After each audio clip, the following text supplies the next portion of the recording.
These are caribou, roaming the desolate lands of the far north of Canada. For native Canadians, these deer are an essential source of food. For them, caribou hunting is a matter of survival.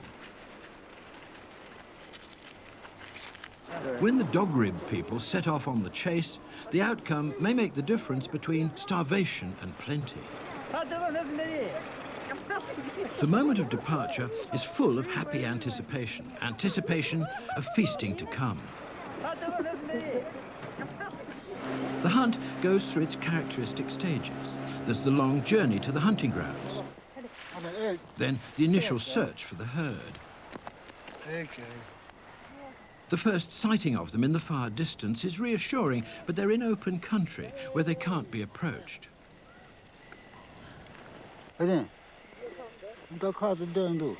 Next, there's the planning of the strategy to be adopted.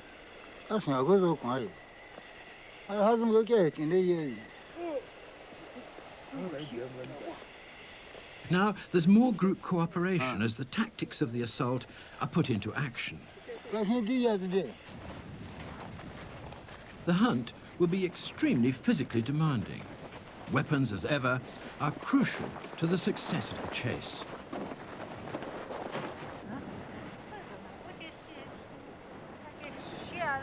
The women who accompany the hunt do not take an active part in the kill. While the men are stalking the herd, they... Like wolves encircling their prey, the hunters move in close, in wooded territory, for a clean kill.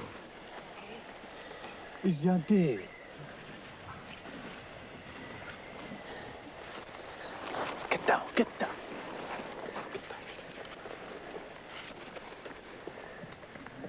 But unlike wolves, their communication is complex and their strategy sophisticated.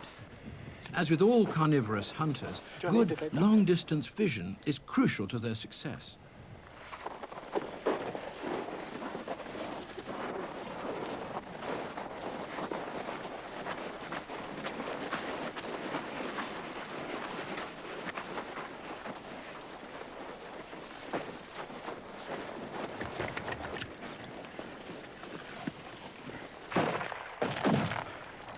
Their weapons may be modern, but the hunting pattern these men are following is 1,000,000 years old. On this particular hunt, it took a week to make the kill. And by this time, the group had been almost without food for 3 days. In the bitter cold of the northern landscape, starvation had been staring them in the face.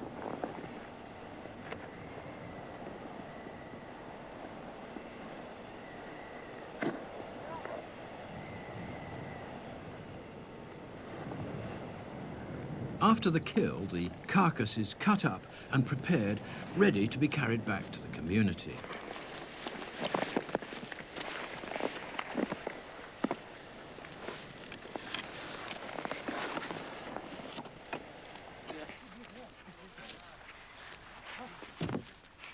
The intense relief that is felt when the feast finally comes is something that's difficult to appreciate for those who've never experienced this ancient, uncertain form of human food seeking.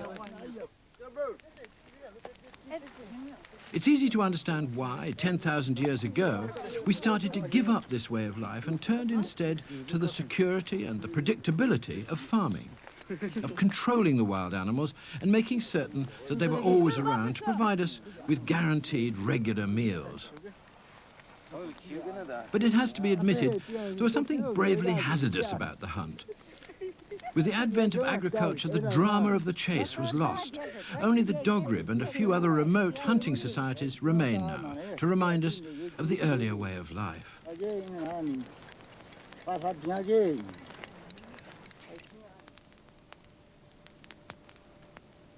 And for most of us today, the rigors of the hunt, its uncertainties and dangers, are a thing of the past. Nowadays, all we have to face is a trip to the local supermarket. So what happened to our inborn hunting urges? Where did they go in the modern world? The primeval act of setting off on a hunt has acquired a new name. Now we call it going to work. Modern hunters leave their home base not on a chase for large prey animals, but in pursuit of contracts, deals and sales. They'll make a killing in the city and bring home the bacon without ever setting eyes on wild game. Each occupation has its own special kind of substitute hunting elements. For some, it's the comradeship of fellow hunters.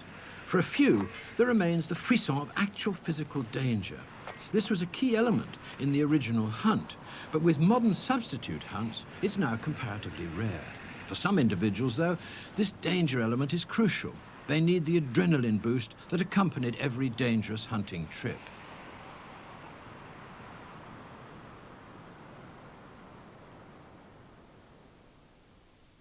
For most, the risks have now become purely financial. These are the typical hunters of modern times, who've retained the strategies and tactics, the planning and the plotting of the old hunting lifestyle, but in a completely transformed state.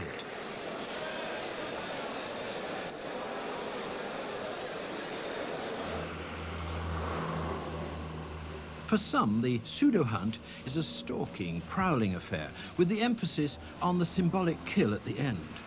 The average traffic warden has the immense satisfaction of making many kills every day, with, from time to time, the added excitement of a little spirited but futile resistance from a squirming prey. No, you've already got a ticket.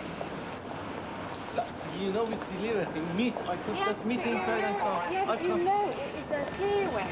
You know we have a business here. We have but it's a deliver clear way. meat. What can I do? Yeah, but if you let me stay awake, I have to put you in the fridge and freezer and come yeah, back. but you never said you were interested. You got left. I took care of it.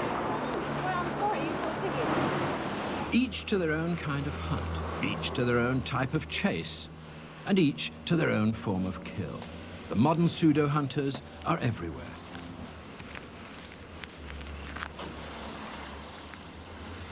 At the end of the hunt, when the worker returns home, the spoils of the chase inside the pay packet are handed over. Northbound.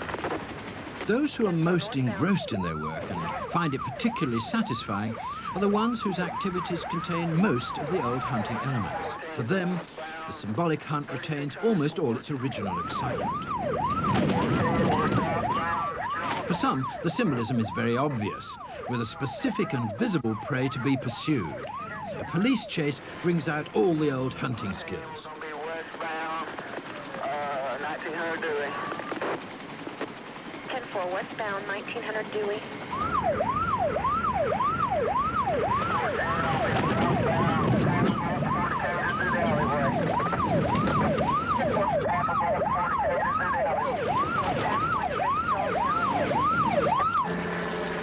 Don't stay with the driver. He's running straight southbound down the alley. Gene just cut back to the west between the houses. Okay, got him crossing the fence here, coming across the street in front of an officer, still westbound. Officer's getting right up on him now. They're taking him down.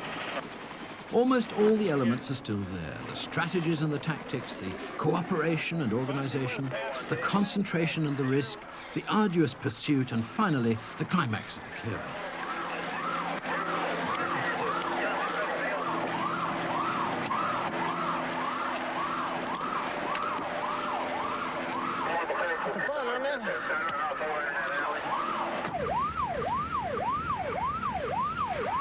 Well, let's go after him. Fine, let's do it.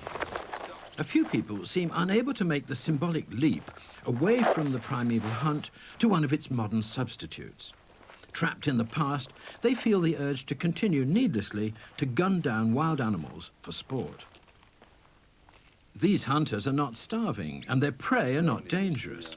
The animals have been specially reared on game ranches so that they can be shot at by sporting gentlemen who don't wish to suffer any undue discomfort in the process.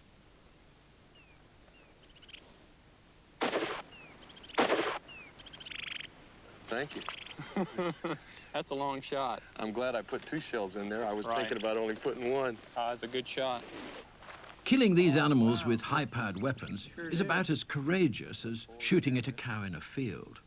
But sport hunting, which has been going on ever since the primeval hunt became obsolete, still manages to survive. So deeply ingrained is the predatory past of our species. Down and turn him towards you a little bit that way.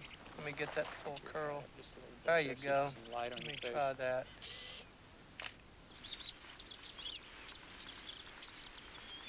For most people today, however, the idea of killing animals for fun is repugnant.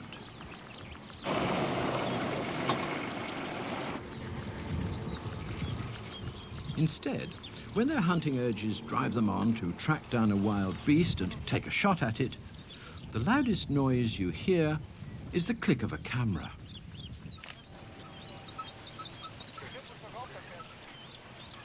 These shots are all on target, but no blood is spilled.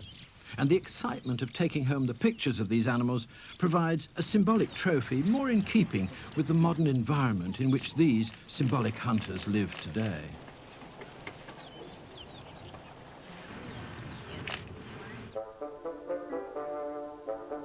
All over the world, the symbolic hunters are out stalking their prey. And because they are symbolic, the prey can take some rather odd forms. As collectors, people seem prepared to hunt down and carry home almost anything, sometimes at enormous cost. For some collectors, simply finding the prey is sufficient reward. For these train spotters, the prey animal becomes the giant locomotive that glides into their sights, giving them the hunter's thrill of discovery. Like real prey, each railway engine is beyond their control. Only by being in the right place at the right moment can they add another exciting specimen to their list of symbolic kills. They can't eat these trains, but they can at least feast their eyes upon them.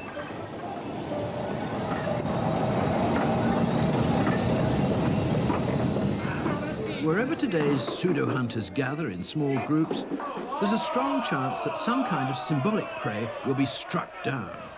The nature of the prey can be reduced to the simplest possible form. In this case, a wooden skittle. It's virtually impossible to simplify the symbolic hunt further than this, but the excitement is still there. The human animal can make a hunt out of almost anything and celebrate accordingly.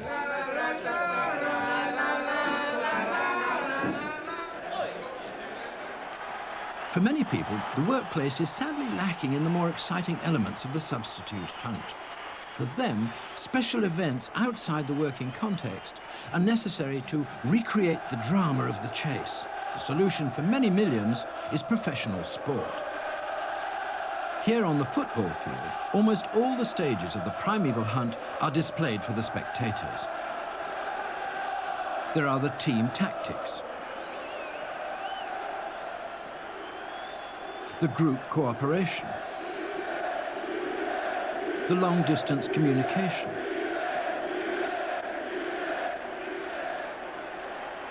the physical risks, the skills, the stamina and the bravery, the stalking, the cunning and the chase. And at last there's the moment of the kill as the tribal weapon is driven into the mouth of the prey.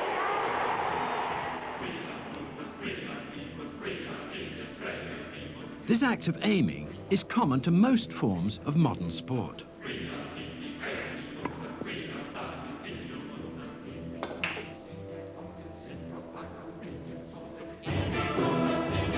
With victory in sport, as with victory in the hunt, there follows a triumphant celebration, a moment of euphoria shared by all. Sometimes the intensity of the moment becomes too great.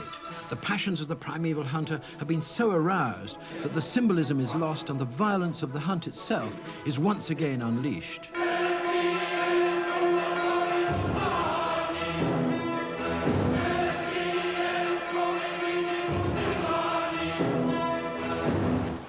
When a human being becomes the new prey and the hunting pack turns on one of its own kind, the savagery of the mob knows no bounds. For the lynch mob, the victim becomes effectively a member of another species, a prey to be destroyed. This is not normal human aggression. This is a corrupted hunting pack on the prowl, looking for a kill. In this case, the victim was rescued. Those who argue through wishful thinking that the human animal is essentially placid and docile are making a dangerous error. they need look no further than the seemingly innocent games of children to see the way the human mind works. We're hunters through and through, always chasing something, always in pursuit of some goal, whether abstract or real. This human quality, this urge to meet a challenge, to take a risk, to track down a solution, is one of our greatest attributes. To say that man is a hunter is not to say that man must be violent. Far from it. All it says is that he's not docile. We're by nature go-getters, but what we get is up to us.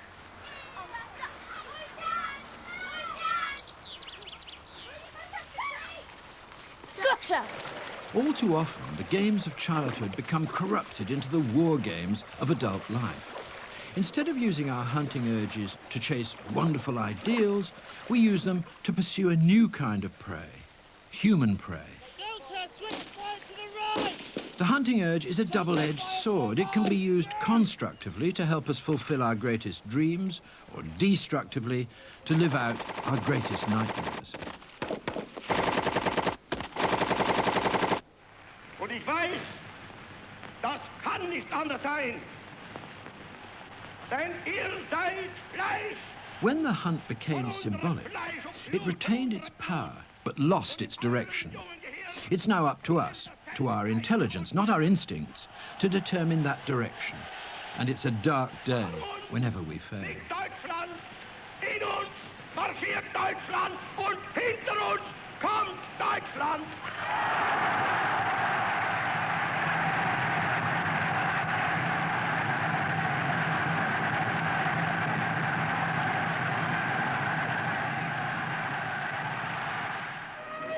In modern warfare, the combination of the ancient hunting urge and modern technology has been deadly.